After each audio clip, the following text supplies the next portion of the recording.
Welcome to the other side. I'm Will, and today I'm going to talk about the Marvel Star Wars comic Shattered Empire. Now this series is going to take place between Return of the Jedi and The Force Awakens, and this issue starts off with a brief fight between Darth Vader and Luke. We see Luke escape in the Imperial shuttle, and he's almost shot down by one of the rebel pilots, who looks like they're going to play a bigger role in this series. We're introduced to some other rebel soldiers who look like they're going to play a bigger role in this series. Other than that, most of our heroes we know and love are background players. Towards the end, we do see Han and Chewie are going to lead some rebel soldiers to another Imperial base on the moon of Endor. That's pretty much all we get in this issue. The artwork is spectacular. I do think the series is going to hit its stride and be very good. Definitely better than the novel Aftermath, which to me wasted my time. Out this week, Star Wars number 9. If you haven't been following this series, you should. It started with Han, Luke, and Leia taking out an Imperial weapons facility. They end up bumping into Darth Vader. Luke goes on a mission to find out more of the Jedi, ends up in Obi-Wan's home, and he's hunted down by a bounty hunter. And now we're introduced to Han Solo's wife, who I don't really think she's his wife, but this is a great series. You should check it out. Also out this week, Lando number 4. Now this series, to me, started out on the right foot. Lando gets a group of guys together and they're going to pull off the heist of the century, and it just happens to be Emperor Palpatine's Star Cruiser.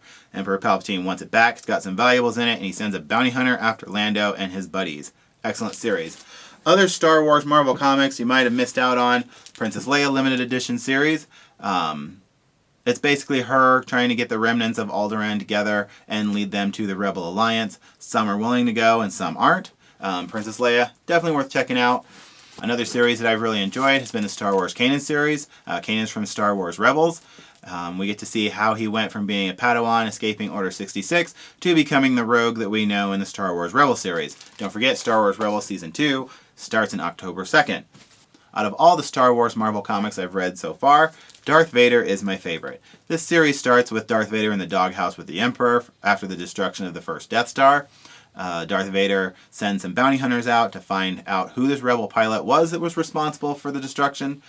And when he finds out the last name of this pilot is Skywalker, he hits the roof.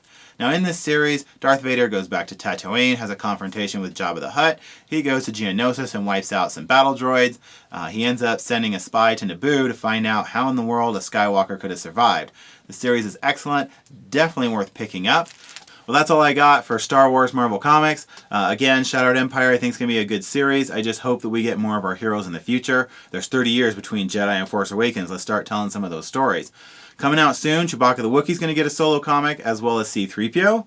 So we'll want to check those out. I just hope that they don't have a Jar Jar Binks plan, because I ain't buying it.